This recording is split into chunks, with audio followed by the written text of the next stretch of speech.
네, 잠시 기도하고 시작하겠습니다. 사랑이 많으신 하나님, 오늘 이 시간에도 저희들에게 크신 은혜를 내려주시고 하나님의 큰 품은 뜻을 우리도 이 작은 가슴에 품어서 하나님의 마음을 시원케 하는 우리 모두가 되게 하여 주시옵소서. 하나님, 비가 오는 날에도 주님 은혜 받고 주님 말씀 듣고 싶어 나왔사오니 우리의 마음에 성령 가득 충만케 하여 주시옵소서. 특별히 하나님, 오늘 저녁 중국 선교 헌신 예배로 드립니다. 하나님, 중국 땅에 하나님의 더 큰 은혜를 열어 내려주시어서 역사하여 주시옵시고 더 많은 사람들이 하나님께 구원받을 수 있도록 인도하여 주시옵소서. 중국의 선교사들 동행하여 주시옵소서. 특별히 하나님, 우리 교회 본교회 담임 목사님 중국 선교를 위해서 매년마다 섬기고 수고하고 있습니다. 비행기편 오고 가는 모든 발걸음 위에 동행하여 주시옵시고 영육간에 강건케 하여 주시옵소서. 가족 위에도 축복하여 주시옵시며 예수님 이름으로 기도합니다. 아멘. 네.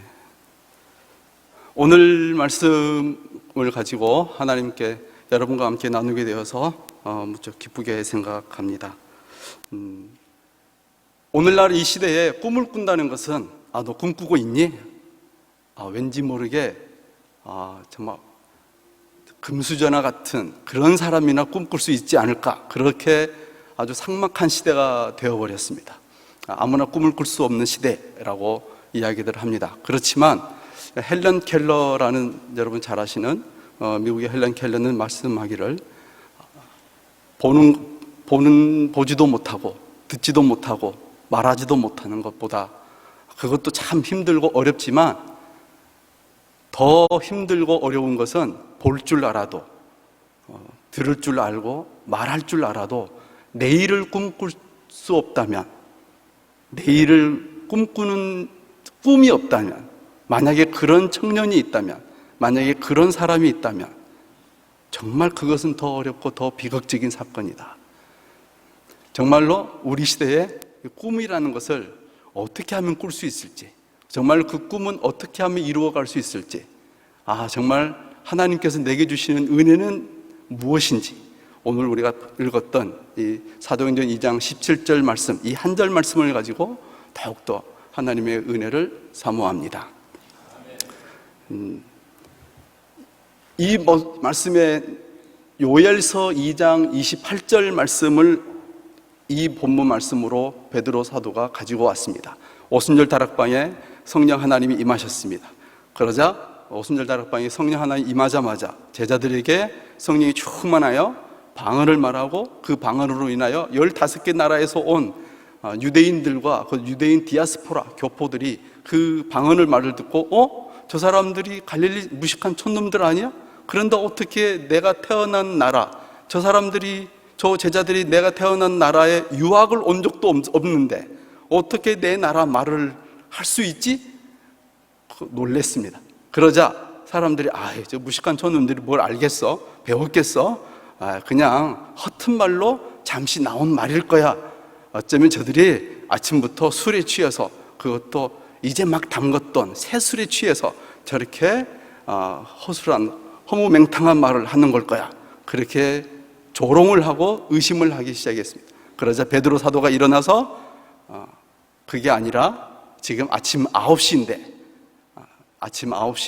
무슨 술에 취했겠느냐, 저들이 저렇게 말을 하는 것은 하늘로부터 성령을 받아서 방언을 하는 것이니 부영들여 들어보라 하면서 하신 말씀이 바로 처음 꺼낸 말씀이 요엘서 2장 28절 말씀이었습니다. 그런데 성령을 받았다는 사실은 굉장히 놀라운 사건이었습니다. 왜냐하면 성령을 받았다는 것은 아무나 상상할 수 없는 것이었기 때문에 그렇습니다. 구약시대에는 정말 꿈에도 생각할 수 없는, 기대할 수도 없는 사건이 성령을 받는 사건입니다. 그 이유가 있습니다. 오늘 본문 베드로 사도도 이야기했던 것처럼 2장 17절에 한번 보시면, 마지막 날에 같이 2장 17절 같이 한번 읽어볼까요? 다시 한번. 시작. 하나님의 말세 내가 내 영을 모든 육체에게 부어주리니 너희의 자녀들은 예언할 것이요 너희의 젊은이들은 환상을 보고 너희의 늙은이들은 꿈을 꾸리라. 아멘. 아멘. 여기에 보시면 중요한 단어가 육체라는 단어 때문입니다. 육체라는 단어에 우리 육체에 성령 하나님께서 부어주셨다라는 단어죠. 그런데 성경에서에 쓰이고 있는 이 육체라는 단어는 우리 이 살, 고기 덩어리 같은 이 살, 플래시라는 이 살을 의미하지 않습니다. 구약 시대에는 육체이기 때문에 성령을 부어주지 못했습니다. 육체라는 것이 뭘 의미하길래 그러느냐? 그건 창세기 6장 1절에서 4절에 가서 보시면 육체가 무엇인지, 무엇을 의미하는지, 그래서 왜 성령을 붓지 못했는지 정확하게 이해할 수 있습니다. 창세기 6장 1절에서 4절로 다 같이 한번 가서 보시겠습니다.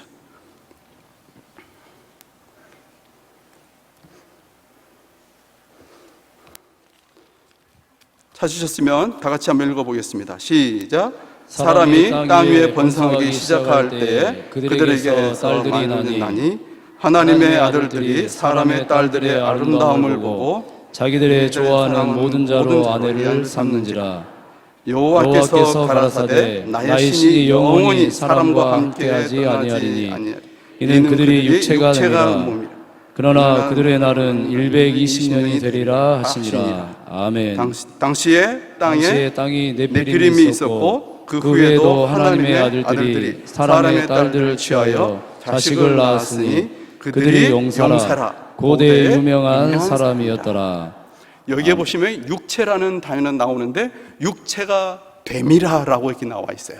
그 의미가 뭐냐 하면 하나님 말씀, 하나님 중심, 하나님 뜻은 전혀 찾아볼 수가 없고 모든 사람들이 2절에 나와 있는 것처럼 자기들이 좋아하는 대로 다 취하고 내가 좋아하는 것을 어떤 다른 사람이 취하려고 하면 그 사람의 머리통을 깨버리고 그래서 내가 제일 힘세, 내가 제일 강해, 내가 좋아하는 것은 누구도 건들 수 없어, 그건 나만 가질 수 있어. 그러자 또 다른 사람이 내가 좋아하는 걸 딱 들고 서부의 종잡이처럼 이렇게 딱 길거리 나가서 한판 딱 붙으면 거기서 힘센 자가, 제일 강한 자가 가지게 되는, 그래서 여자를 취해도 내가 마음대로 1명, 2명, 3명, 10명, 20명 상관없이 그저 자기들이 원하는 대로 자기 뜻대로, 그래서 자기 자신이 나가 주인공이 되어서 살아가는 세상, 그런 사람들을 용사 또는 육체라고 이야기를 합니다. 이와 같은 똑같은 상황을 우리 동양에서도 많이 찾아볼 수 있습니다. 그건 12지신이라는 거 있어요. 12개의 동물들. 또 추석이니까 또 동네 우리 어른들 만나시면 또 이렇게 너는 무슨 띠니? 너는 무슨 띠니? 쥐띠니? 소띠니? 이렇게 물어보기도 합니다. 12지신 다 아시죠? 우리 학교에서 다 배웠으니까 한번 해볼까요? 자축, 인묘 하는 거요. 자축, 인묘, 진사, 오미, 신유, 수레. 예, 그렇습니다. 이 12개의 사람을 띠로 표현해서 그 띠들 중에 제일 강자가 누구냐? 그래서 경주를 하는 겁니다. 강자, 힘센 자, 용맹스러운 자. 그래서 경주를 하는데 사실상 12개의 이 띠 중에 11개는 진짜예요. 진짜 살아있는 동물을 비유해서 이렇게 11개의 동물은 있어요. 그런데 이 12개 동물 중에 딱 한 개의 동물만 가상의 동물이에요. 그게 뭐죠? 용이에요. 용. 그럼 용은 어떻게 해서 생겼을까? 어떻게 해서 만들어졌을까? 용은 11개의 동물들의 제일 좋은 장점, 강점, 제일 자랑할 수 있는 힘센 것, 그것을 특징을 하나씩 모아서 만들어 놓은 게 용이에요. 그래서 말이 제일 좋은 게 뭐죠? 대표적으로 하는 것이 튼튼한 다리보다도 이 머리의 주둥이에요. 그래서 말의 머리에다가 주둥이를 이렇게 쭉 그 모습을 가지고 오고, 호랑이의 피부, 이빨, 소의 눈, 뱀의 몸통, 그리고 쥐꼬리, 그건 닭의 닭발. 그런 것들만 다 모아놓은 혼합 제품, 혼합 동물, 그 가상의 동물. 그래서 그 동물이 제일 힘세다, 강자다, 이 세상에 가장 큰 용사다라는 것을 만들어 놓은 게 용이에요. 그래서 그런 인물로 비교하는 것이 임금님, 용상, 또는 집안의 용머리. 그래서 집안에서도 이렇게 띠들을 갖다가 용머리 제일 위쪽에다 지붕 위에다가 이렇게 띠들을 갖다가 갖다 놓죠. 그것들이 다 인간의 힘 자랑. 그래서 내가 제일 강자야, 나 최고야, 나를 위해서라면 내가 원하는 거 손대기만 하면 나한테 허락을 받아야 돼. 그렇지 않으면 넌 죽어. 이것을 이야기하는 것이 바로 이렇게 용, 큰 성, 큰 힘, 이런 것들을 주장하고 살아가는 사람들이 당시대에 네피림이었고 용사였다, 유명한 자라, 이렇게 이야기를 하는 거예요. 그런데 이 네피림이라는 이 큰 성을 주장하는 그들이 만들어낸 탑이 또 바벨탑, 바벨성. 그래서 창세기 11장에 가면은 바벨탑을, 바벨성을 짓는 모습이 나와요. 그런데 그 성을 짓는 걸 하나님께서 기뻐하셨어요? 슬퍼하셨어요? 슬퍼하셨어요. 노아의 홍수 때에도 그래서 내가 최고야, 내가 왕이야, 그것을 하나님이 싫어하셨기 때문에 하나님의 신이 떠나서 홍수로 쓸어버렸던 것처럼 이번에는 안 되겠군 해서 내려가서 바벨탑의 언어를 분사시키고 분열시켜서 혼잡케 함으로 열방에 흩어놓으셨어요. 이 흩어놓은 것도 사실은 큰 은혜였습니다. 이유는 그렇게 죄의 삭은 무엇이다? 사망. 그러니까 노아의 홍수 때로 비교하면 다 물로 심판해서 죽여버려야 되는데 흩어놓으셨다는 것마저도 하나님의 큰 은혜였습니다. 그런데 그 큰 은혜를 베푸신 속에는 어떤 뜻이 있냐면, 아브라함 같은 사람을, 갈대아 우르 같은 그런 데서 이게 아브라함을 불러서, 우상을 섬기던 아브라함을 불러서 내가 그 사람으로 하여금 하나님의 마음에 합한 의인으로 만들어 놓으리라, 이렇게 하면서 창세기가 쭉 시작해서 요셉으로 끝납니다. 그런데 이와 같은 이렇게 인간의 힘, 내가 최고야, 내가 강자가 되기 위해서라면 나는 하나님마저도, 여호와 하나님마저도 나는 나를 위해서라면 나는 믿겠어. 그러니까 하나님을 믿는 이유가 하나님이 창조주요 구원의 주, 나 같은 죄인을 살리신 하나님이시기 믿는 것이 아니고, 하나님, 그 여호와 하나님마저도 나를 위한 하나님이었으면 좋겠어. 그래서 내가 원하는 것은 그 여호와 하나님이 축복해 주심으로 기도응답해 주시면 좋겠어. 그런 마음으로 이스라엘 백성들이 시내산 밑에서 금송아지를 만들었어요. 그래서 금송아지를 만들 때 그들이 뭐라고, 출애굽기 32장 8절에서 뭐라고 얘기를 하냐면, 내 귀에 금고리를, 다른 것은 바치지 않고 팔찌, 발찌, 몸에 두르는 거, 머리에 쓰는 금 말고 오직 귀에 있는 금고리를 빼서 그것으로 송아지를 만들자. 그 의미는 무엇이냐? 내가 좋아하는 말만 듣고 내가 원하는 말씀만 들어서 그 말대로 내가 살고 싶다. 만약에 나를 저주하는, 나를 싫어하는, 넌 인격적으로 좀 부족한 사람이야, 그런 말을 들으면 난 던져버리는. 그래서 나는 내가 좋아하는 이 귀, 내가 좋아하는 말만 듣겠습니다, 그런 의미에서 귀고리를 빼가지고 송아지를 만드는 거예요. 그런데 그날이 어떤 날이었느냐 하면, 모세가 시내산에 올라가서 하나님으로부터 십계명을 받는 날이었어요.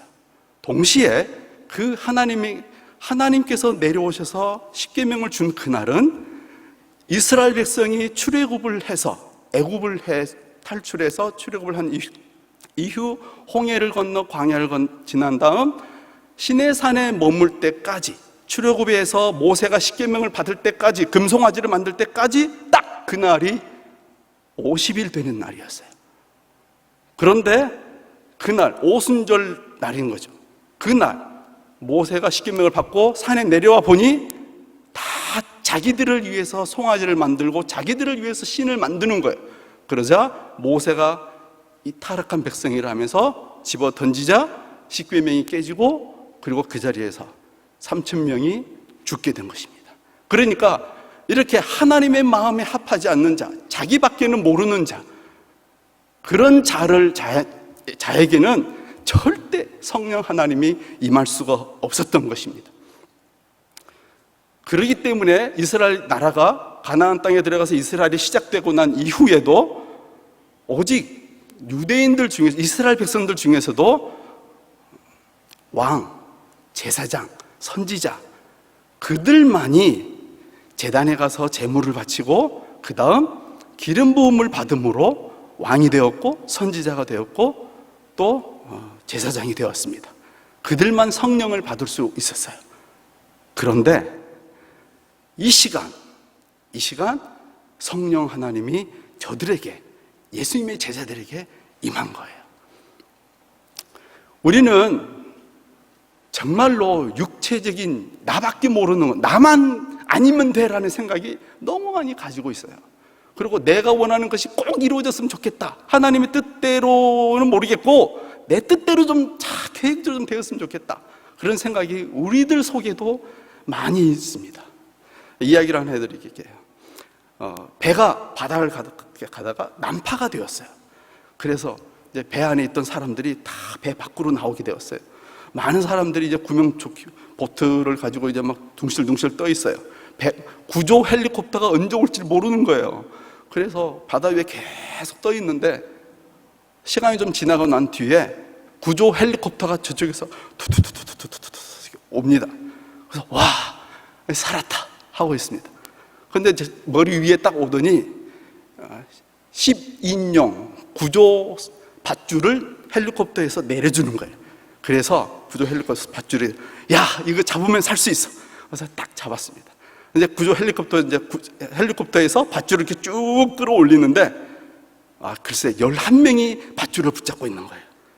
근데 그것도 10명이 남자이고 1명이 여자인 거예요. 그래서 그 구조 헬리콥터에서 조종사가 이제 방송으로 11명이면 다 떨어져 죽습니다. 이 밧줄은 10명밖에는 들어 올릴 수 모르니까 1명은 손을 놔야 합니다. 근데 여러분 같으면 어떠시겠어요? 놓으시겠어요? 이거 놓으면 이제 헬리콥터 가고 어떻게 될지 모르잖아요. 그러니까 사람들이 어떻게 하냐면 나만 아니면 돼, 나만 붙잡고 있으면 돼, 꽉 붙잡고 있는 거예요. 그런데 한 명의 이 여자 하시는 말씀이, 가정을 위해서 애쓰시는 우리 남자들이요, 정말로 당신들이 떨어져 죽으면 그 가정이 어떻게 되겠습니까?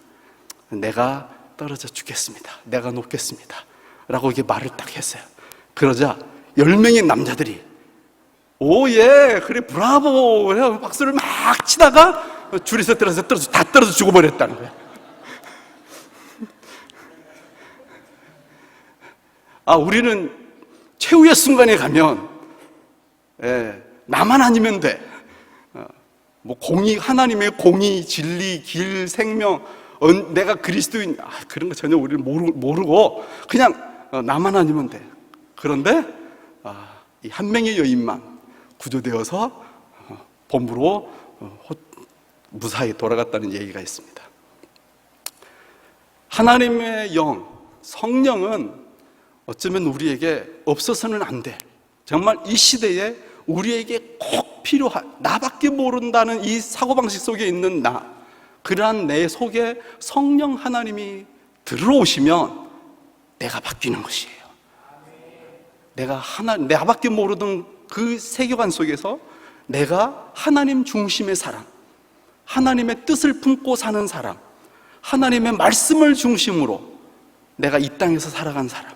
그래서 오순절 다락방에 성령 하나님이 탁 부어지시자 이 제자들이 살아남게 되었어요. 성령 받고 방언하는데도 그들은 이 제자들을 통해서 더 많은 사람들이 또다시 하나님의 사람으로 성령을 받게 되는 거예요. 그날 이 제자들을 통해서 3,000명의 남자들이 베드로의 설교를 듣고 3,000명의 사람들이 복음을 듣고 회개하고 세례를 받았다는 것입니다. 어떻게 해서 이것이 가능했을까요? 구약시대에는 이것이 불가능했는데 신약시대에는 이것이 가능합니다. 무엇 때문이었을까요? 그것은 예수 그리스도께서 십자가에 죽으시고 부활하셨기 때문입니다. 할렐루야. 예수님께서 나의 죄를 대신하여 죽으시고 나의 새 생명 영생을 위하여 죽음에서 부활하셨기 때문에 깨끗함을 받은 우리로서는 이제 거룩한 성령 하나님이 오시기에는 너무나 분명한, 너무나 합당한 성전이 된 줄로 믿으시기 바랍니다. 그래서 베드로전서 2장 9절 한번 말씀 같이 한번 보시겠습니다. 베드로전서 2장 9절에 이런 말씀이 있습니다. 다 같이 한번 읽겠습니다. 시작. 오직 너희는 택하신 족속이요 왕같은 제사장들이요 거룩한 나라요 그의 소유된 백성이니 이는 너희를 어두운 데서 불러내어 그의 기이한 빛에 들어가게 하신 자의 아름다운 덕을 선전하게 하려 하심이라. 아멘. 아멘. 이 말씀에서 그래서 베드로 사도가 다시 한번 너희는이라고 할 때 이 너희는 누구냐면 갑바도기아 소아시아 지역에 있는 비두니아 지역에 있는 그 이방인들입니다. 이방인들에게 베드로 사도가 이야기합니다. 너희는 그러면서 구약시대 때 있었던 그 이스라엘 백성만이 정말로 왕같은 제사장이요 거룩한 나라에 소유된 백성이었나? 지금은 그렇지가 아니하고 유대인 가운데에서 택함받은 구원받은 유대인만 아니라 이방인 속에서도 하나님으로부터 택함받은 백성들이 노희가 있다는 것입니다. 그래서 우리가 성령을 받으면 첫째 우리가 하나님의 자녀가 된다는 것입니다. 성령을 받으면 하나님께는 하나님의 자녀가 되고 이웃과 열방을 향해서는 내가 하나님의 자녀다운 생활, 왕이요 제사장이요 선지자의 사명을 감당할 수 있는 능력이 우리 안에 주어진다는 거예요. 예수님께서 말씀하실 때 사도행전 1장 8절에서 오직 성령이 너희에게 임하시며 너희가 권능을 받고 라고 말씀하고 있습니다. 성령을 받았는데 왜 성령 받으면 왜 그것이 내게 권세와 능력이 될까? 성령을 받았는데 왜 그것이 내게 권세와 능력이 되지? 왜냐하면 예수님께서 승천하시기 전에 하셨던 말씀이 있었어요. 그 말씀이 뭐였냐 하면 내가 아버지께로 가면 너희에게 성령을 보내리라 라고 약속을 하셨습니다. 이 말씀은 정말 중요합니다. 이유가 여러분 만약에 여러분 주변에서 야 진짜 저 죽으면 저 세상에 간다고들 하는데 진짜 죽으면 저 세상 가는 거야? 진짜 죽으면 저 천국이 있어? 아니 저 천국이 있다는 것은 하나님이라는 분도 계시다는 건데 진짜야? 그냥 그거 가설 아니야? 그냥 종교 아니야? 그렇게 말하는 분들에게 우리가 직접 대놓고 증거로 보여줄 수 있는 것이 무엇이냐 하면 바로 성령 받았다라는 것이에요. 왜요? 예수님께서 뭐라고 하셨다고요? 내가 아버지께로 가면 너희에게 무엇을 보내주리라? 성령을 보내주리라. 그러니까 성령을 받았다는 것. 성령 하나님이 오셨다는 것은 성령을 보내신 이가 누구시다? 하나님 예수 그리스도께서 보내셨다는 거야. 그렇다면 그분 예수님은 이 땅에서 승천하실 때 어디로 분명히 가셨다는 거죠. 어디로 갔다? 하나님의 나라로 갔다는 거예요. 그런데 여러분 이렇게 죽으실 때 4대 성인들 가운데 전 세계 모든 사람들 가운데 내가 이렇게 예언하고 죽은 사람들 있습니다. 내가 죽으면 내가 진리를 찾아 저곳에 가리라. 그렇게 해서 딱 이렇게 말씀하고 죽으신 분들이 계세요. 그런데 이렇게 간다고 했거든요. 근데 간다고 해놓고 이렇게 갔다고 소식을 보내주신 분이 없어요. 인공위성을 여기에서 이렇게 지상에서 저 하늘 높이 인공위성을 이렇게 빵 하고 쌓아 올렸습니다. 그러면 인공위성이 궤도 위에 딱 도착하면 여기 지상에서 수신을 보내요. AAA, BBBB, CC 이렇게 딱 수신을 보내요. 그럼 저쪽에서 인공위성에서 딱 받고 그 다음은 D, E, F야. 아 그래? 맞아. 이렇게 저쪽에서 인공위성에서 수신이 우리에게 송신을 보내주면 다시 우리가 받음으로 인공위성이 제대로 궤도 위에 진입했다라는 걸 우리가 알 수 있는 거예요. 맞습니까? 그런데 이 석가 같은 경우에 내가 가리라 했어요. 근데 지금까지 소식이 없는 거예요. 그러니 석가의 말을 믿을 수 있다 없다? 없다. 공자는 저기가 있는지 없는지 모르겠어 생각도 하지 말고 그냥 잘 제사 드리자. 누구도 그렇게 확실하게 올라간 다음 나 여기 도착했어 라고 나한테 소식을 보내준 분이 안 계신 거예요. 그런데 참으로 예수님만이 내가 아버지 나라에 가면 내가 그곳에서 성령을 너에게 보내주리라. 그런데 성령이 정말 오신 거예요. 성령이 오셨다라는 건 천국이 있다 없다? 확실하게 있다는 거예요. 그렇다면 예수님께서 이 지상에 이 땅에 살아 계시는 동안 3년 반 동안 사역을 하시면서 저 천국은 어떤 곳이고 이 세상에서는 우리가 어떻게 살아야 한다라는 걸 가르쳐 주신 말씀이 전부 다 무엇이다? 진리다. 그렇기 때문에 성령 하나님이 오신 그것이 참으로 참 길이요 진리요 생명을 우리에게 가르쳐 주신 거예요. 예수님은 참 구세주이시다. 하나님의 아들이셨다. 그리고 그 예수님이 언젠가는 예수님 약속하신 대로 꼭 그 날에, 마지막 그 날에 오리라.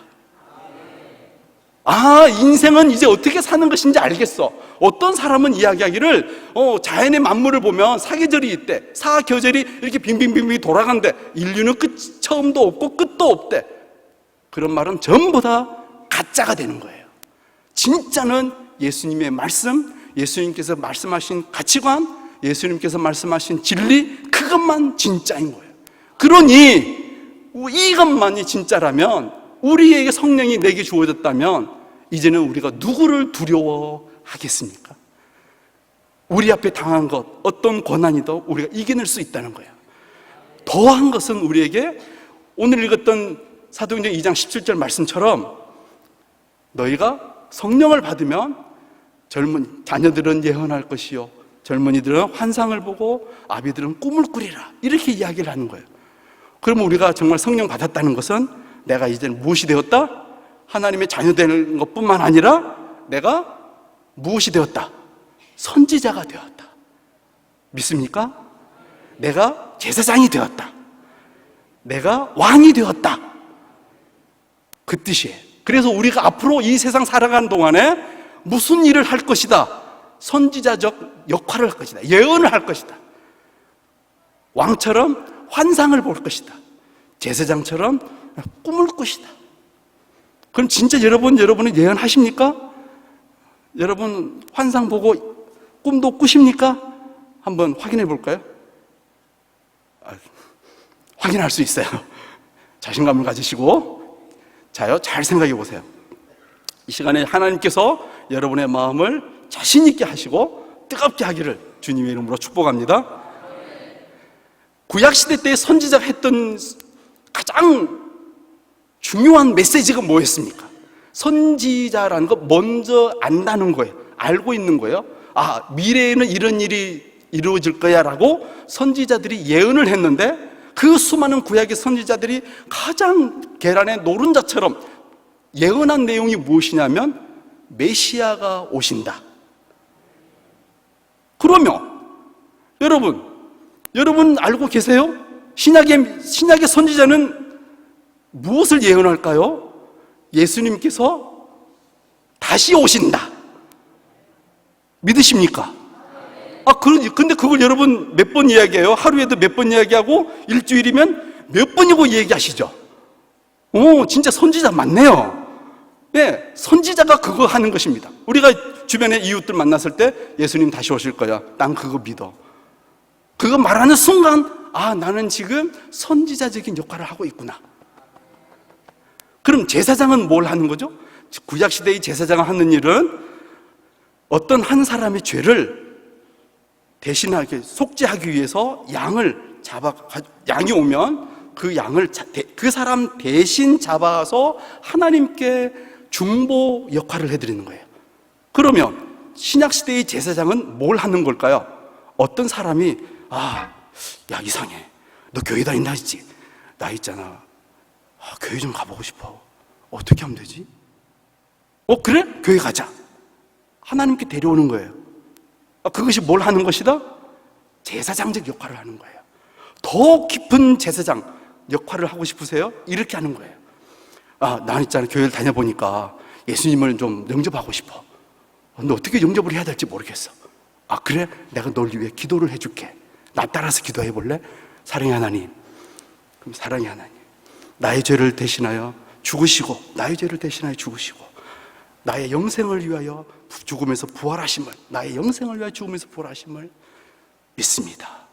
이제로부터 나의 구주가 되어 주시옵시고, 나의 하나님이 되어 주시고, 영원토록 나와 함께하여 주시옵소서. 예수님 이름으로 기도합니다 라고 이렇게 옆에서 중보기도로 도와드리는 거예요. 그가 하나님을 만날 수 있도록. 그렇게 하는 것을 신약의 제사장이다 라고 이야기하는 것입니다. 여러분 가운데 이렇게 영접 기도를 도와드리신 분 계실 줄로 믿습니다. 그것이 신약의 제사장이. 왕은 무엇입니까? 왕이란, 하나님, 구약시대의 왕은 하나님께서 말씀하신 것이 있어요. 그 말씀하신 그 말씀을 그 뜻대로 그대로 이 세상에 순종하며 믿음으로 전진하는 것이에요. 그래서 빛으로 소금으로 살아가는 그 신앙생활을, 믿음의 생활을 그대로 살아가는 걸 왕의 신앙생활, 왕적이다라고 해요. 왕노릇 한다라고 이야기해요. 그런데 우리가 지금 어떻습니까? 예수님께서 우리에게 하신 말씀이, 너희는 세상의 무엇이다? 소금이다. 너희는 세상의 무엇이다? 빛이다. 근데 우리가 지금도 하나님의 말씀을 묵상하면서 담임 목사님께서 우리에게 매주 말씀하시, 하나님께 돌아오라, 하나님의 뜻대로 살아라, 하나님의 말씀에 순종하며 믿음으로 전진하라. 우리 늘 그렇게 하려고 매 순간순간마다 노력하고 실패할지라도 또 전진하고 그렇게 하고 있지 않습니까? 그것이 바로 무엇을 하는 것이다? 왕으로서 이 세상을 살아가는 왕노릇이다라는 것입니다. 여러분, 우리 모두가 다 이렇게 선지자입니다. 우리 모두가 다 이렇게 제사장입니다. 우리 모두가 다 같이 이렇게 왕의 노릇을 하고 있습니다. 부족합니다. 그렇지만 더 전진하면 전진할수록 우리의 신앙은 더 커져갈 줄로 믿습니다. 미국의 브라이언 박이라는 분이 계십니다. 이 목사님이 되셨는데 지금은 이 브라이언 박이라는 사람은 한국 사람입니다. 사진 좀 부탁드립니다. 이 브라이언 박 목사님은 13살 때 한국인인데 미국으로 가족을 따라서 미국으로 이민을 가게 됩니다. 그러자 그 이민하는 생활 속에서 어떻게 하면 나도 좀 멋지게 돈 좀 벌어볼까, 정말 돈 좀 많이 벌어봤으면 좋겠다, 삼성보다도 돈 많이 벌고 현대보다도 돈을 더 많이 벌어봤으면 좋겠다, 그렇게 생각하는 것이 그의 꿈이었어요. 13살 때 영어 한마디 못하고 미국으로 가족을 따라 이민을 갔어요. 그리고 난 그 이후에 미국에서 정말 열심히 공부했다고 합니다. 정말 열심히 공부해서 제가 미국 발음 들어봐도 정말로 미국인 발음하고 똑같아요. 한국인이 그렇게 발음하기가 정말 힘드는데 정말 미국이 아메리칸 스피킹하고 너무나 똑같은 거예요. 그래서 그리고는 그가 대학을 졸업하자마자 월가에 들어가서 가장 큰 증권 투자 은행에 취직을 했습니다. 그리고 난 그 회사에서 정말 열심히 일을 했대요. 그러자 결과가 26살 때 증권투자은행의 부사장이 되었다고 합니다. 대단한 사람인 거예요. 정말 힘센 용사인 것 같아요. 그가 한 달에 버는 돈은 자기 친구들 10명이 모아놓은 월급보다도 더 많다고 합니다. 때로는 하루에 번 돈이 집을 한 채 살 수 있는 돈을 벌었대요. 하루에.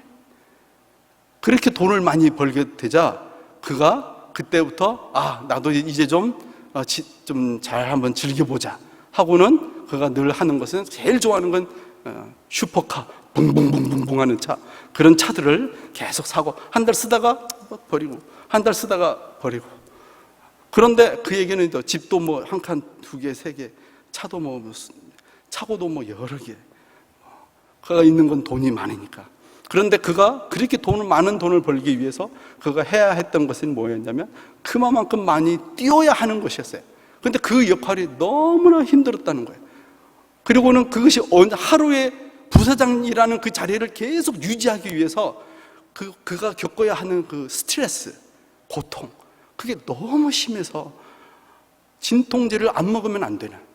그래서 하루에 아침 일어나자마자 진통제를 먹고 일을 시작하고, 1시간만 지나면 또 진통제를 먹고, 1시간만 지나면 진통제를 먹고, 월가에서 사역한 지 10년이 정도 되니까 그 다음부터는 하루에 진통제를 먹는 약 알의 숫자가 25개.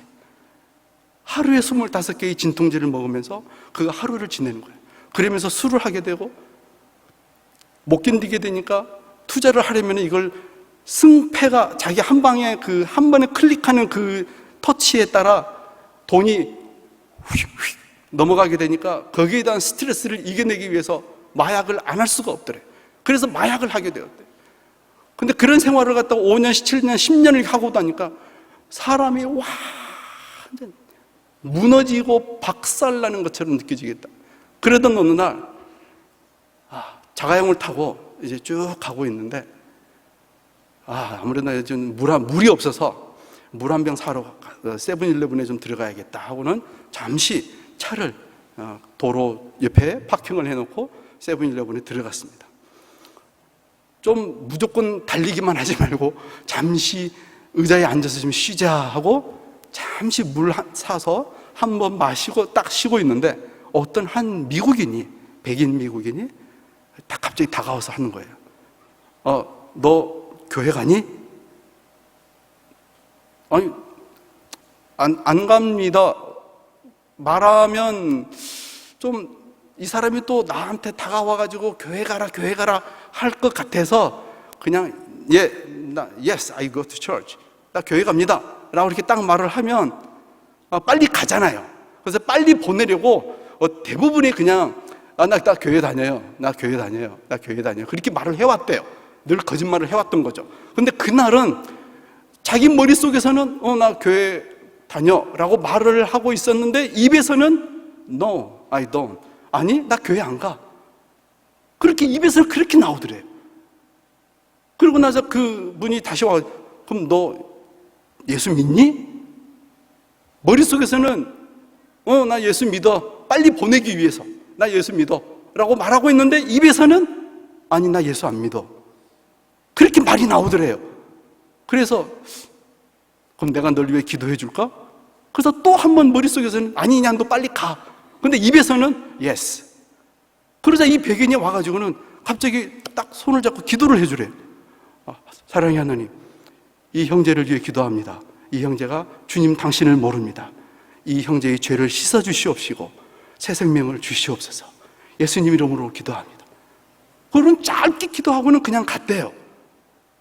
그러고 나서 이분도, 이 브라이언 박도 그냥 뭐 기도했나 보다 하고는 이제 물 뚜껑 잡고 차에 가서 이제 운전을 하고 이제 가던 길 계속 가고 있었습니다.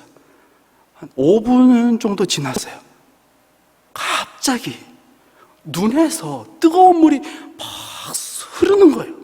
근데 자기는 울지 않고 있는데 몸은 울고 있는 거예요.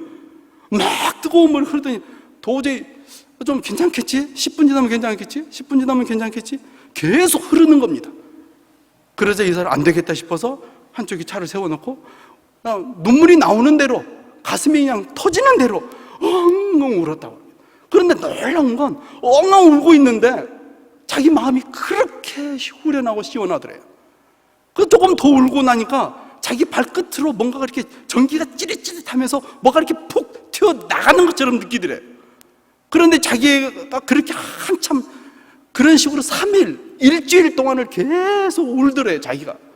근데 놀라운 사건은 일주일 다 그렇게 지나고 나니까 그렇게 안 먹으면 안 됐던 진통제가 딱 끊어지는 거예요. 그리고는 술도 그 즉시 탁 끊어지고, 마약도 그 순간 탁 끊어지고, 일주일 뒤에 이 사람이 완전 새 사람이 돼버린 거예요. 할렐루야. 그러자 이 사람이 이제 그 다음부터는 정말로 뭐지? 학원을 이제 찾고 있는데 지나가다가 포스터를 보니까 포스터에 자기를 만났던, 기도 잠깐 해줬던 그 백인이 어느 교회에서 부흥의 강사로 오신다는 거예요. 그래서 그 모임에 갔어요. 갔더니 정말 그분이 목사님이셨던 거예요.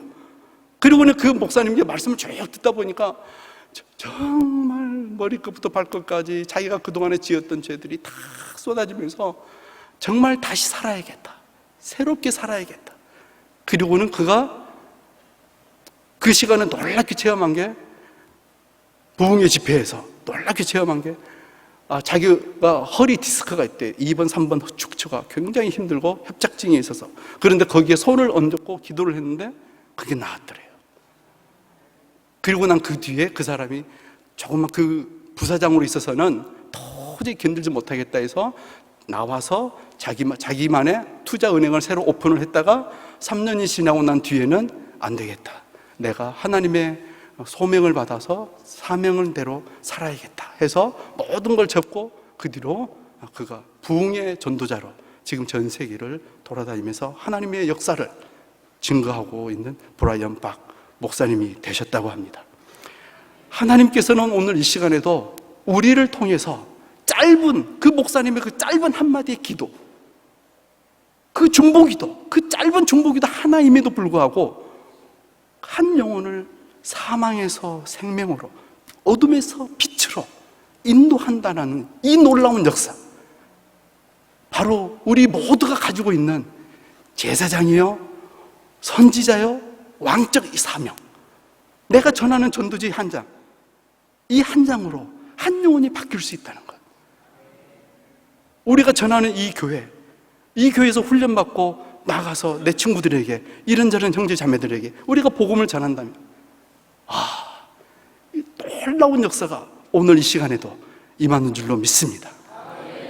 능력은 이렇게 우리 안에서부터 인격적인 변화와 믿음의 변화로 이루어집니다. 50대 중년 한 권사님 정도 되신 것 같아요.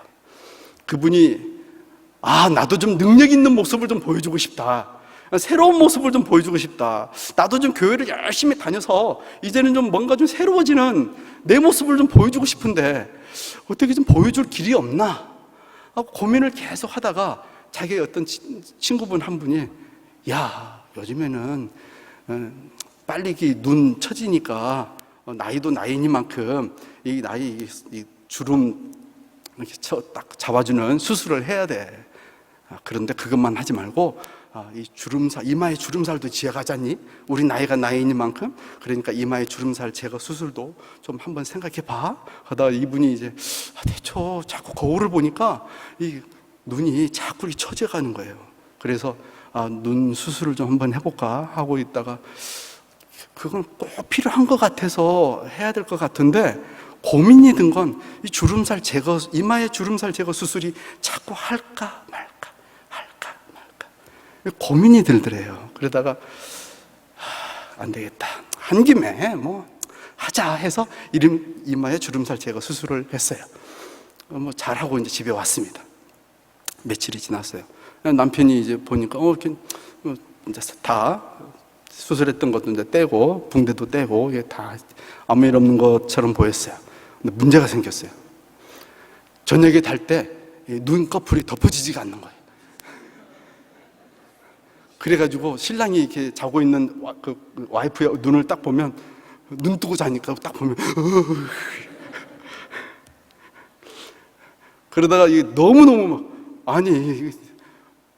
죽은 사람이 이렇게 눈 뜨고 벌짓이 있으니까 신랑이 잠을 못 자겠더래요.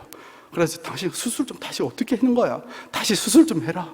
그거 어떻게 하는 거니? 그랬더니 이마를 갖다가 확 올렸더니 이렇게 눈이 벌짓이 뜨고 자고 있다고. 여러분, 경건의 능력은 모양에 있어 나오지 않습니다. 능력에서 나옵니다. 우리의 인격적인 변화와 하나님을 만남과 하나님께서 내게 주시는 성령의 충만함으로 내게 주시는 사명, 이 사명을 감당하는데 하나님께서 축복해 주실 줄로 믿습니다. 하나님께서는 우리를 최전방, 전도지의 최전방에 우리를 보내십니다. 마치 그것은 특공대와 같습니다. 특공대의 최전방에 딱 보내놓고 하나님께서 끝 하십니까? 그렇지 않습니다. 일반 국가에서도 최전방에 군대를 보내고 나면 그 군대에게 버틸 수 있는 식량과 필요한 것들, 옷들과 또 여러 가지 자본과 여러 가지 총탄과 무기들을 공급해 줍니다. 왜요? 전투에 부족함이 없도록 지원하는 것입니다. 하나님께서도 동일하다고 저는 믿습니다. 우리가 복음을 전하기 위해서 최전방 선교지에 가기도 하고 제주도 선교회에 가기도 하고 우리가 이웃을 향하여 전도지를 들고 노방전도를 하기도 합니다. 그러기 위해서 우리에게 필요한 것들이 있습니다. 하나님께서 그것을 기꺼이 풍성하게 채워주시고 공급해 주실 줄로 믿습니다. 중요한 것은, 우리에게 중요한 건 무엇입니까? 목표를 흐리지 않는 겁니다. 오늘 또 담임 목사님 말씀하셨죠. 초점. 우리의 목표, 초점을 흐리지 않는 겁니다. 한 영혼을 주께 돌아오기 위해서 우리 옷 입고 가야 됩니다. 거지 같은 옷 입고 갈 수 없습니다. 그래도 이 지역에 맞는 옷을 입고 가야 합니다. 만약에 여러분이 부사장이면 부사장답게, 여러분이 만약에 변호사면 변호사답게, 여러분이 만약에 집에서도 아버지, 딸로서, 자녀로서 여러분의 직장 생활에 맞게 그렇게 우리는 옷을 입어야 하고, 그렇게 말을 구사해야 하고, 그렇게 우리는 행동해야 하고 복음을 전해야 됩니다. 그러기 위해서 우리는 책도 읽어야 됩니다. 우리는 기도도 해야 됩니다. 영어도 필요하면 해야 됩니다. 중국어도 해야 합니다. 우리는 필요한 것들이 많습니다. 그러한 것들을 매일매일 꾸준한 신앙생활로 믿음으로 이겨내는 것입니다. 책상에 버티십시오. 비실비실 대지 마세요. 노력하세요. 순종하세요. 회사에서, 직장에서, 또 우리가 길거리에서 남이 보든 안 보든 비행기 안에서 언제든지 호람되어 하나님 앞에서 신실하게 우리가 믿음으로 전진하면 언제든지 하나님 우리에게 말씀해 주시고 예언도 주시고 꿈도 주시고 그 환상도 이루어낼 수 있는 능력도 주시리라 믿습니다. 하나님께 이것이 있습니다. 하나님은 우리를 통해서 일하십니다. 하나님은 우리를 통해서, 제자들을 통해서 역사하셨던 15개국의 놀라운 역사처럼 오늘날 우리를 통해서 이루어내실 줄로 믿습니다. 믿음으로 전진하십시오. 실패하면 실패하는 것이 내일의 디딤돌이 될 줄로 믿습니다. 그 믿음 가지고 오늘 또 우리 신일교회 열심히 이기자 전진하는 우리 모두가 되기를 주님의 이름으로 축복합니다. 기도하겠습니다. 사랑이 많으신 하나님, 오늘 이 시간 우리에게 왕이요 제사장이요 선지자적인 능력을 허락해 주셔서 감사합니다. 하나님, 이 믿음 가지고 우리가 오늘 또 전진할 때에 하나님 영광 드러내는 하나님의 자녀들 되게 하여 주시옵소서. 예수님 이름으로 기도합니다. 아멘.